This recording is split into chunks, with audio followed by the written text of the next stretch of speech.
رسول اللہ صلی اللہ علیہ وسلم کا مقام و مرتبہ۔ ایک بار نبی کریم صلی اللہ علیہ وسلم نے حضرت جبرائیل امین سے دریافت کیا کہ ہے جبرائیل، کیا تو نے کبھی اپنی پوری قوت بھی صرف کی ہے؟ جبرائیل امین عرض کرنے لگے، یا رسول اللہ، میں نے 4 مرتبہ زندگی میں اپنی پوری قوت صرف کی ہے۔ پہلی بار جب حضرت ابراہیم علیہ السلام کو منجنیق میں رکھ کر آگ میں ڈالا جا رہا تھا،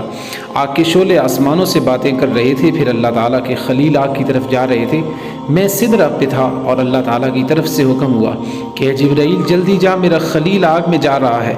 آگ کو پر مار کر گلے گلزار بنا دے۔ کیا رسول اللہ، میں نے سدرۃ المنتہا سے پرواز کی اور خلیل علیہ السلام کے آگ میں پہنچنے سے پہلے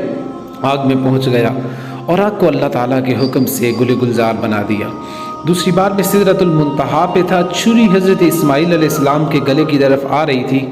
اور اس نے صرف 2 فٹ کا فاصلہ طے کرنا تھا۔ اس کے 2 فٹ کے فاصلے کو طے کرنے سے پہلے میں نے حضرت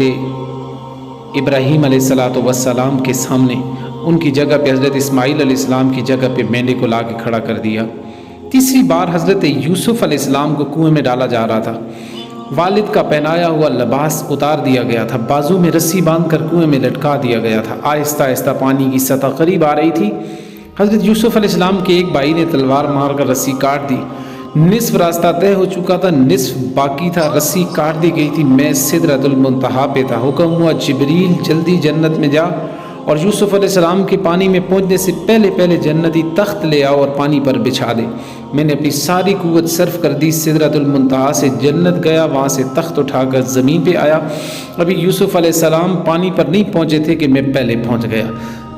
چوتھی مرتبہ، یا رسول اللہ، میں غزوہ احد میں جب آپ صلی اللہ علیہ وسلم کا دانت مبارک شہید ہوا، خون پاک کا قطرہ زمین کی طرف جا رہا تھا، اللہ رب العزت کی طرف سے حکم ملا ہے جبرائیل، اگر میرے محبوب کے خون کا ایک قطرہ بھی زمین پر گر گیا تو قیامت تک سبزہ نہیں اگے گا، زمین جل کر راکھ ہو جائے گی، جا اور خون کا قطرہ میرے پاس اٹھا کے لیا اے جبریل۔ تو جبریل نے عرض کی، یا رسول اللہ، آپ کے مقدس خون کا قطرہ زمین پہ گرنے سے پہلے میں پہنچ گیا۔ اس سے ہمیں سبق ملتا ہے کہ اللہ تعالیٰ نے ایک فرشتے کو اتنی طاقت دی ہوئی ہے